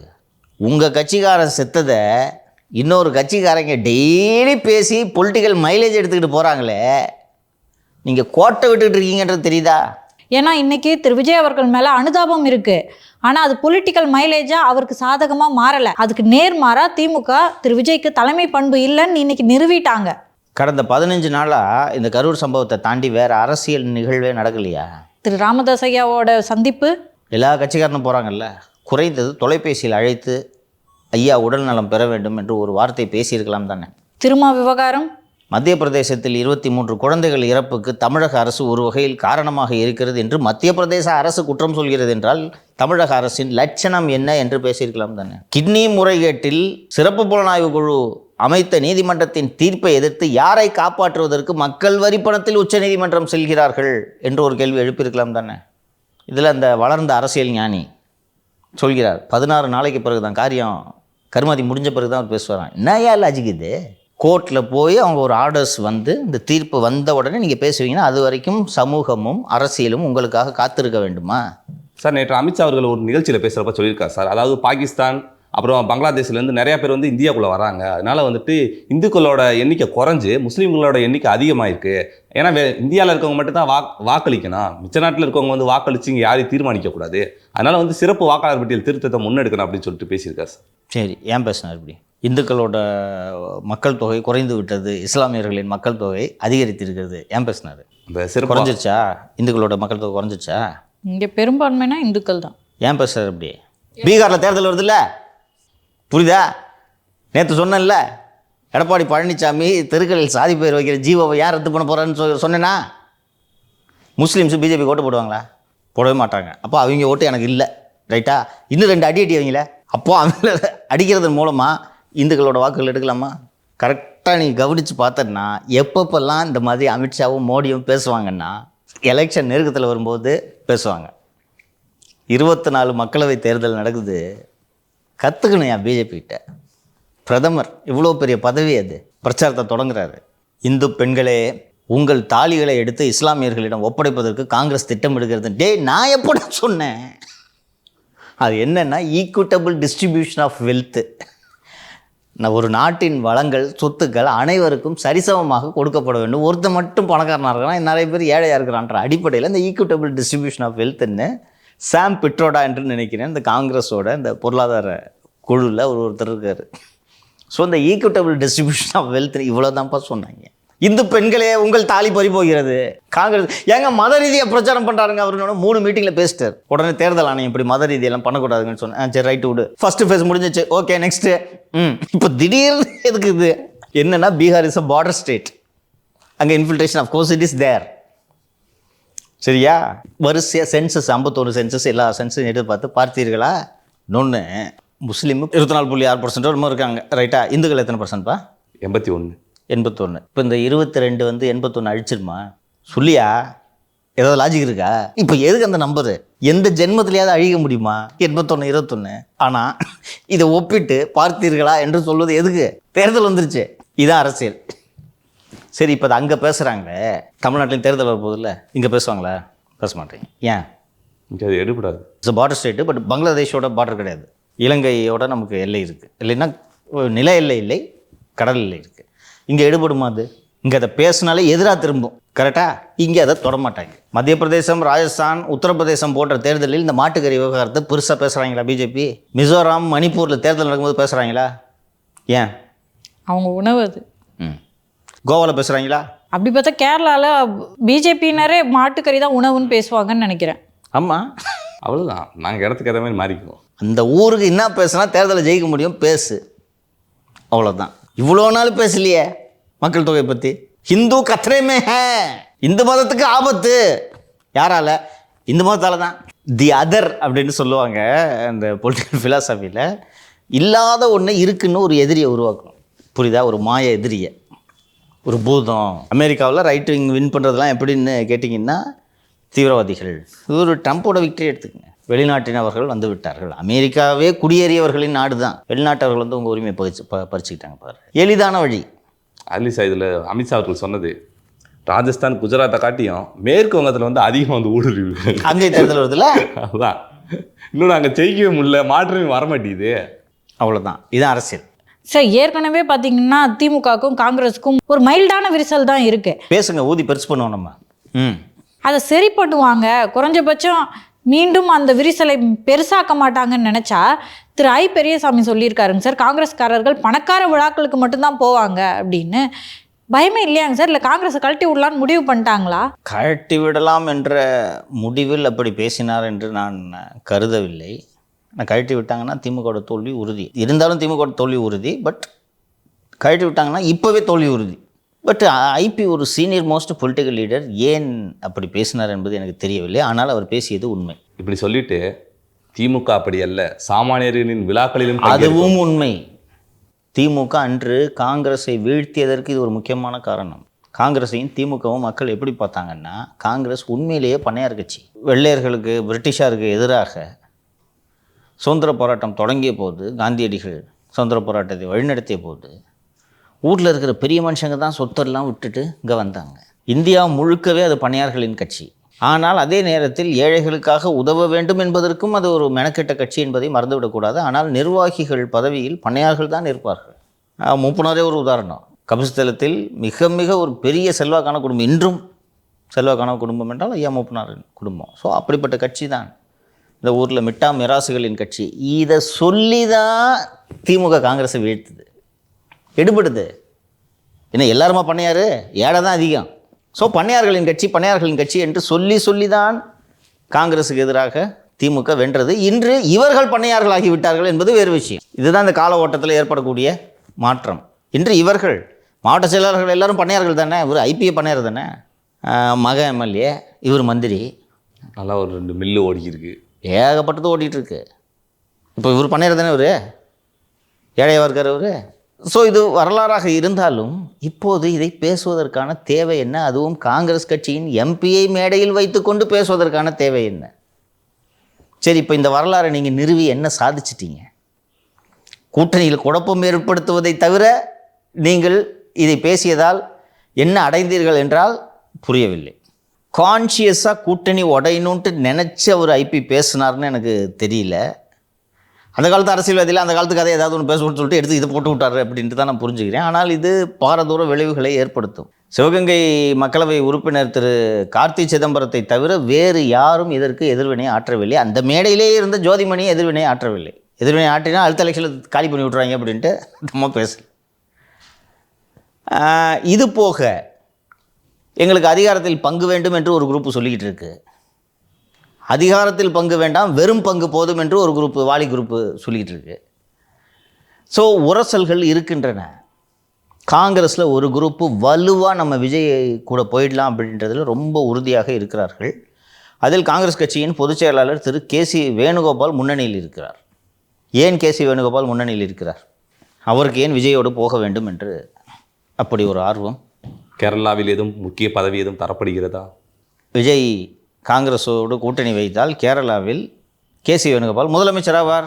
Being the all India general secretary of the Congress, KC Venugopal அவர்கள் இந்தியா முழுக்க காங்கிரஸின் நலன்களை பார்க்க வேண்டும். ஆனால் கேசி வேணுகோபால் தனது நலனை பார்ப்பதால் தம்பி விஜயோடு கூட்டணிக்கு செல்லலாம் என்று வலியுறுத்தி கொண்டார். அவர் KC Venugopal is one of the most powerful leader in Congress today.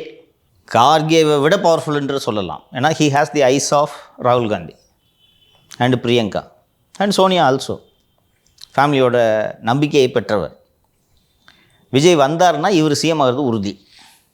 Our side pitch பண்ணுறாரு. இங்கே இந்த வாலி குரூப்பு இங்கே இருந்தால் தான் நம்ம கட்டிங் போட்டுட்டு இருக்க முடியும்னு சொல்லிட்டு இவங்க போகவே கூடாது என்று இவர்கள் உறுதியாக இருக்கிறார்கள். ஸோ இப்படி 2 குரூப்பும் புல்ஸ் அண்ட் புஷஸ் பண்ணிக்கிட்டு இருக்காங்க. பட்டு ஏற்கனவே நாம் பேசியது போல் இந்த தேர்தலை மனதில் வைத்து திமுக கூட்டணியிலிருந்து விலகி விஜயோடு கூட்டணி வைத்தோம் என்றால் அடுத்த 3 ஆண்டுகளுக்கு மக்களவையில் என்னென்ன சிக்கல்கள் வரும் என்பதை காங்கிரஸ் உணர்ந்திருக்கிறது. திமுகவின் மக்களவை எம்பிகளும் இந்தியா கூட்டணிக்கு மிக மிக முக்கியம், மாநிலங்களவை எம்பிகளும் இந்தியா கூட்டணிக்கு மிக மிக முக்கியம் என்பதால் எல்லா ஃபேக்டர்ஸையும் வே பண்ணிட்டு தான் அவங்க முடிவெடுப்பாங்க. திமுக கூட்டணி உடையுமா என்றால் டிசம்பருக்கு மேல் இதற்கான டெவலப்மெண்ட்ஸ் இருக்கும். Any decision will not be taken before Bihar polls என்று நாம் புரிந்து கொள்ளலாம். சார், இன்னைக்கு நடந்த ஒரு ப்ரெஸ் மீட்டில் டிடிவி தினகரன் அவர்கள் சொல்லியிருக்காரு சார். அதாவது தாவேக்கா அதிமுக கூட கூட்டணி வச்சாங்கன்னா பாஜகவை கழட்டி விட கூட பழனிசாமி அவர்கள் தயங்க மாட்டார் அப்படின்னு சொல்லியிருக்காரு. அது சாத்தியம் இருக்காங்க? நம்ம ஆல்ரெடி பேசிட்டோம் சார், அதுக்கு சாத்தியம் இல்லை. ஏன் சாத்தியம் இல்லை? டிடிவி தினகரன் சொல்கிறது நல்ல ஐடியா தானே? நல்ல ஐடியா சார். கூட வந்து நின்றுட்டாங்க, நிறைய இடங்கள்ல பிரச்சாரத்தை முடிச்சிட்டாரு, கொடியை தூக்கிட்டு வந்திருக்காங்க. இந்த பாஜகவோட மேலிட பொறுப்பாளர்கள்லாம் இங்கே வரும்போது மீட் பண்ணுறாங்க. அது நல்லதும் இல்லைன்னு நினைக்கிறேன். அவர் மேலே இருக்க நம்பிக்கை என்னமா இந்த பிஜேபி தமிழக மக்களால் விரும்பப்படாத ஒரு கட்சி, அவருக்கே விருப்பம் இல்லாததால் தான் செப்டம்பர் 2023 கூட்டணியை முறித்து 2024 தனியாக களம் கண்டார். அப்படி இருக்கும்போது விஜயோடு சேர்ந்தால் வெற்றி வாய்ப்பு வலுவாக இருக்கிறது என்று அவர் நம்பலாம். அந்த நேரத்தில் உடச்சிட்டு போகிறது நல்லது தானேம்மா? தாவேக்காவோட போகிறது, பாஜகவை கழட்டி விட்டுட்டு. பாஜகவுக்கு ஓட்டு வங்கி வேணால் இல்லாமல் இருக்கலாம், ஆனால் அதிகாரம் இருக்கிறது. திமுகவை என்ன செய்ய வேண்டும் என்று அவர்களுக்கு தெரியும் சார், அதை செய்ய போகிறாங்க. அது மட்டும் இல்லாமல் நம்பகத்தன்மை போய்விடும். ஒரு லீடருக்கு ட்ரஸ்ட் ரொம்ப முக்கியம். அண்ணனுக்கு ட்ரஸ்ட்டுன்றது சுத்தமாக இல்லாததுக்கு காரணம், காலைல ஒரு பேச்சு, சாயங்காலம் ஒரு பேச்சு, மறுநாள் காலைல ஒரு பேச்சு. ஸோ ட்ரஸ்ட்டு போயிடும் ஒன்று. ரெண்டாவது, நீ சொன்ன முக்கியமான காரணம், இந்த தீவாரா என்ன படம்னு தெரியல, அமிதாப் பச்சனோட படம், கூலின்னு தான் நினைக்கிறேன், இந்தி கூலி. மேரே பாஸ் காடி ஹே, பெங்களா ஹே, பைசா ஹே அப்படின்ட்டு, அதாவது என்கிட்ட வண்டி இருக்குது, பங்களா இருக்குது, பணம் இருக்குது, உன்ட்ட என்ன இருக்குது அப்படின்னு கேட்ட உடனே ரிஷி கபூர் சொல்லுவார்னு நினைக்கிறேன், மேரே பாஸ் மா ஹே அப்படின்வார். என்கிட்ட அம்மா இருக்காங்க. 70s 80s வந்த படம். அதுபோல் பிஜேபியிடம் டாமி இருக்கிறது. ரைட்டா? மேற்கு வங்கத்தில் வேலையை ஆரம்பிச்சிட்டாங்களா? ஒரு சோதனை நடந்திருக்கிறதா? இது தேர்தல் சோதனைகள். இங்கே பீகார் தேர்தல் முடிந்த பிறகு இங்கே சோதனைகள் தொடங்கும். நம்பகத்தன்மை போயிடும், ஒரு லீடருக்கு இது போயிடும். இன்னொன்று, அலையன்ஸ் நல்லா மாலதி சொன்ன மாதிரி ஃபங்க்ஷன் ஆக ஆரம்பிச்சிச்சு. மண்டே நயனார் கேம்பெயினை தொடங்குறாரு, ஒருங்கிணைவு சிறப்பாக இருக்கிறது. இன்னொன்று, அந்த எடப்பாடிக்கு இருக்கக்கூடிய ஹர்ட்டுன்னு ஒன்று இருக்குல்ல, இன்றைக்கி நயினார் இவரை தேடி வர்றாரு, பாஜக மேலிட பொறுப்பாளர்கள் இவரை தேடி வருகிறார்கள், விஜய் இவரை தேடி வருவாரா? அண்டு ஏற்கனவே இப்போ நயினார் வந்து நான் ஒரு 2.5 வருஷம் சிஎம்மாக இருக்கிறேன்னு சொல்லிட்டு கேட்டார். விஜய் கூட கூட்டணி வச்சா ஜெயிக்கலாம், பிஜேபி இல்லாமல் ஜெயிக்கலான்றதெல்லாம் ஒரு theory. But still practical difficulties என்னென்ன? கரூர் நிகழ்வுக்கு முன்னாடி இருந்த நிலவரம் வேற, இன்னைக்கு நிலவரம் வேற சார். அப்போ ஏன் வந்து திரு டிடிவி தினகரன் இப்படி சொல்கிறாருங்க மாலதி? குட்டையை குழப்பி மீன் பிடிக்க விரும்புகிறாரோ? காண்டு. ஒரு வேளை வச்சுட்டாங்கன்னா போச்சோ. ஒருவேளை இந்த தேசிய ஜனநாயக கூட்டணியில் தாவேக்கும் இணைந்து விட்டால் இவருக்கு என்ன வேலை? அதனால என்ன எல்லாம் அமைதியாக இருக்குது, ஒருவேளை அமைஞ்சிரும் போல இருக்கே, கெடுத்து விடணும், அதை விடக்கூடாதுன்ட்டு. அவர் நம்பகமான ஆள் இல்லைங்க, நம்பகத்தன்மை இல்லைங்க, அவர் மோசடிங்க, அவர் சரியில்லைங்க. அவர் கண்டிப்பாக பிஜேபி கட்டி விட போகிறாருங்க. இதெல்லாம் பிஜேபி யோசிக்காதா? யோசிச்சு பாருங்க. அதான் இப்போ இந்த எலெக்ஷன் எப்படி ஃபேஸ் பண்ணுறாங்கன்னு சொன்னேன். இந்த அமித்ஷா உதாரணத்தை சொன்னேன்ல, இது மட்டும்தான் அவங்களுக்கு சிந்தனை, வேறு யோசனையே கிடையாது. இந்த எலெக்ஷனில் ஜெயிக்கிறது போக மீதி இருக்கிற நேரத்தில் சரி நாட்டுக்கு ஏதாவது பண்ணலாமான்னு யோசிப்பாங்க. போர் அடிச்சிச்சுன்னா எலெக்ஷன் அவ்வளோதான். இப்போ இவங்க ஒரே நாடு ஒரே தேர்தல்னு சொல்கிறாங்களே, அப்போலாம் போர் அடிச்சிடாது இவங்களுக்கு? அது மாதிரிலாம் மாற்றினா வராதுமா அவ்வளோ ஈஸியாக. அதுவும் குட்டை குழப்பறதுக்கான வேலைம்மா. என்ன ஒரு மாதம் கத்திட்டு இருந்தாங்களா இந்தியாவில் எல்லா கட்சியும், ஐயோ இது வரக்கூடாது, வந்தாலும் இப்படி அப்படின்ட்டு, அவ்வளோதான். சரி நீ கத்திட்டு இருங்க, நாங்கள் வேறு வேலையை பார்க்குறோம், அவ்வளோதான், முடிஞ்சிச்சா? நீங்கள் இந்த மாதிரி உங்ககிட்ட வந்து அந்த ஒரு பிஸ்கெட்டு கடிச்சிட்டு கிடங்க அப்படின்ட்டு ஒரே நாடு ஒரே தேர்தல்னு போட்டு விட்டா நீங்கள் பாட்டு கட்டிச்சு குதறிக்கிட்டு இருப்பீங்க. இந்த பக்கம் அமெரிக்கா அந்த 50% வரி விதிப்பு, நம்ம பொருளாதாரமே நட்டமானதை பற்றி இன்றைக்கி எந்த டிபேட் இல்லைல்ல. அந்த மாதிரி நேரத்தில் நடுவில் ஒரு போரை தூக்கி போட்டோன்னா எல்லாம் கற்றுக்கிட்டு கடிச்சிட்டு கிடப்பாங்க, எனக்கு கொஞ்சம் அதை தீவிர வாக்காளர் பட்டியல் திருத்தம் அது ஒன்று. அதற்கு முன்பு இந்த தொகுதி மறுசீரமைப்பு, இன்றைக்கி ஏதாவது பேச்சு இருக்குது அதை பற்றி? இது அமைச்சர்லாம் கைது பண்ணலாம், பதவி நீக்கம் பண்ணலான்ட்டு ஒரு பில்லு ஞாபகம் இருக்கா? எப்படி பேச்சு விவாதம் நடந்துச்சு? இன்றைக்கி ஏதாவது சத்தம் இருக்கா? அது பாராளுமன்ற நிலைக்குழுவுக்கு அனுப்பப்பட்டு விட்டது. அந்த நிலைக்குழுவை அமைக்க மாட்டேங்கிறாங்கயா. இருங்க, அமைக்கலாம், பொறுமையாக இருக்கு. அதாவது எதிர்க்கட்சிகள் என்ன பேசணும் அப்படிங்கிற நரேட்டிவை பிஜேபி செட் பண்ணுது. எஸ், என்னதான் திட்டுறீங்க, ஆனால் எப்படி திட்டணும், எதுக்காக திட்டணுன்றதை நான் தான் சொல்லுவேன். ஆனால் இதை தினகரன் ஒரு விஷயமா எடுத்து பிச் பண்ணுறாரு பாருங்க. ஆனால் பார்க்குறதுக்கு நீங்கள் கொஞ்சம் டீப்பாக திங்க் பண்ணலன்னா இது ஒரு வயபிளான ஆப்ஷனாக உங்களுக்கு தோணும். இங்கே ரொம்ப டீப்பாக அரசியலில் அணுகி அலசலைன்னு வச்சுக்கோங்களேன், பார்க்குறதுக்கு எஸ் திஸ் இஸ் குட், சம ஐடியா வச்சா. ஆமாம், தமிழக அதிமுக ரைட் ஈஸியாக ஜெயிச்சிடலாம், பிஜேபி வேணான்ட்டு. It is suicide. இன்னொன்று, இந்த கட்சியை நம்பி போக முடியுமாப்பா? குறைஞ்சது அவங்களுக்கு பெரிய இன்ஃப்ராஸ்ட்ரக்சர் இருக்குது, பிஜேபிக்கு பல்வேறு உதவிகளை செய்ய முடியும். உங்கள்கிட்ட கட்சி கட்டமைப்பே இல்லைன்றது கன்வென்ஷனில் தெரிஞ்சு போச்சே. அவங்களுக்கான நியாயத்தை பேசிக்கிறதுக்கு அவங்களுக்குள்ளேயே ஆள் இல்லை சார். ஒரு 100 பேரை வச்சு கம்பெனி நடத்தலாம், ஆனால் அந்த கம்பெனியை 5 பேரை வச்சு நடத்த தாவேக்கா ட்ரை பண்ணுது. அதுதான் இந்த குளறுபடிகளுக்கு காரணம். 5 பேர் 5 திசையில் இருக்காங்க. 5 பேரும் 5 ஐடியா கொடுக்குறாங்க. இல்லை முதல்ல எனக்கு தெரில, கரூர் இன்சிடென்ட்டுக்கு முன்னாடி தெரில, இப்போ கரூர் இன்சிடென்ட்டுக்கு அப்புறமா வெட்டா வெளிச்சமாக இந்த விஷயம் தெரியுது, மக்களுக்கும் தெரிஞ்சிருக்கும், எல்லாருக்குமே தெரிஞ்சிருச்சு. அப்படி- ஏம்மா கொஞ்சம் என்னால் எனக்கு மனசு ஆற மாட்டேங்குது. யாராவது வந்து எங்கள் தொண்டர்களை அடின்னு லெட்டர் எழுதி கொடுப்பாங்களாம்மா? வேற எந்த கட்சியாவது கொடுக்குமா? பாப்போம் சார், அவர் போவார்ல அன்னைக்கு, அவர் பாதுகாப்பு கருதி தொண்டர்கள் போய் பார்க்காம இருக்காங்களான்னு பார்ப்போம். சொன்னது போல தகுந்த பாதுகாப்பு ஏற்பாடு இஸ் எனஃப். அந்த தகுந்த வில் எக்ஸ்பிளைன் எவ்ரிதிங். தகுந்த இஸ் ஆல் இன்க்ளூசிவ். திருப்பி விஜய் போகும்போது கரூரில் ஒரு அசம்பாவிதம் நடக்குது, ஒரு வாதத்துக்கு சொல்கிறேன், நடக்குதுன்னு வச்சுக்கோங்க. போலீஸ் வந்து ப்ளேம் பண்ணுறாங்க, என்னங்க நீங்கள் இப்படி போனீங்க? நான் தான் உங்ககிட்ட தகுந்த பாதுகாப்பு ஏற்பாடு சொன்னேன். யோ இல்லையா, அதாங்க தகுந்தனா என்ன? அசம்பாவிதம் ஏற்படாத வகையில் தகுந்த பாதுகாப்பு. அப்போ நீ தான் பாதுகாப்பு ஏற்பாடு செய்ய தவறிட்ட சொல்லாமா? இந்த கரூர் இன்சிடென்ட்லேயே பயந்து போயிருக்கிறது திமுகவும் தான். அதனால அவங்க தகுந்த பாதுகாப்பை கொடுப்பாங்க. அதை தாண்டி சிக்கல்களை திமுக பண்ணுன்னு நான் நம்பலை சார். இனிமேல் DMK cannot afford to be lackadaisical or lax. புரியுதுங்களா? அசட்டையாகவோ அஜாக்கிரதையாகவோ இருக்கிறதுக்கான ஆப்ஷன் திமுகவுக்கு இல்லை. கொடுத்தே ஆகணும். உச்சநீதிமன்றம் வரைக்கும் போயிடுச்சு. எப்படி தகுந்த பாதுகாப்பு ஏற்பாடு கொடுக்காமல் இருப்பான்? மார்க்கெட்டிங் ஏஜென்ட்டெல்லாம் கொண்டு வந்து நீங்கள் கட்சியோட வியூக வகுப்பாளராக வச்சுருந்தீங்கன்னா இப்படி தான் நடக்கும். புரியுதுங்களா? மார்க்கெட்டிங் ஏஜென்ட்டு சொல்லுவார் உங்கள்கிட்ட, சார் இந்த மாதிரி நடந்துருச்சு, நாளைக்கு திருப்பி நம்ம பசங்க ஏதாவது இந்த மாதிரி ஒன்று பண்ணி ஆகிறதுக்கு வாய்ப்பு இருக்குது, அன்னைக்கு நாம் மாட்டிக்காமல் இருக்குது, இது மாதிரிலாம் எழுதலான்னு சொன்ன உடனே ரைட்டுன்ட்டு எழுதுவாங்க. அவர் மார்க்கெட்டிங் ஏஜென்ட்டு சொன்னது லீகலி கரெக்ட், நீங்கள் தப்பிச்சுக்கலாம் தான். ஆனால் politically it is a suicide. இதனால தான் அரசியல் தெரிந்தவர் உங்கள் ஆலோசகராக இருக்க வேண்டும். புரியுதா? ஒரு அரசு பண்ருட்டி ராமச்சந்திரன் இருந்தாருமா விஜயகாந்த் கூட, அவங்க கட்சியிலையும் இப்படி ஒரு சம்பவம் நடந்திருக்கு. அடுத்ததாக நீங்கள் இந்த மாதிரி அந்த கரூருக்கு போகிறதுக்கான ஒரு கடிதம் எழுதுங்கன்னு சொல்லும்போது பண்ருட்டி ராமச்சந்திரன் இப்படி ஒரு கடிதத்தை எழுத அனுமதித்திருப்பாரா? பண்ருட்டி ராமச்சந்திரன் இருக்க வேண்டிய இடத்துல தான் நீங்கள் ஜான் ஆரோக்கியசாமியை வச்சுருக்கீங்க. சரி சார், இந்த ஆர்சல் பல நிகழ்வுகளை பேசினா தொடர்ந்து நாளை பேசுவோம் சார். நன்றி சார்.